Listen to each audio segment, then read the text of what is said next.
কেন দালান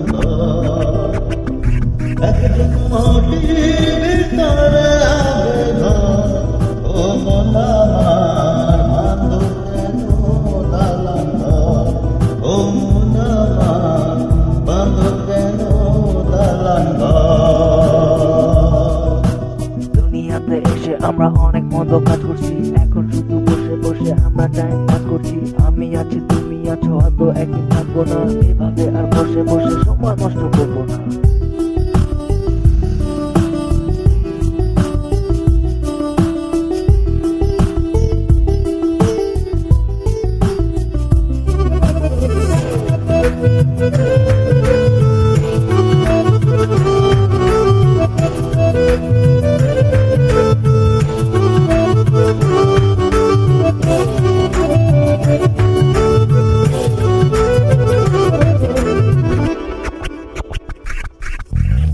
প্রাণ পাখি উড়ে যাবে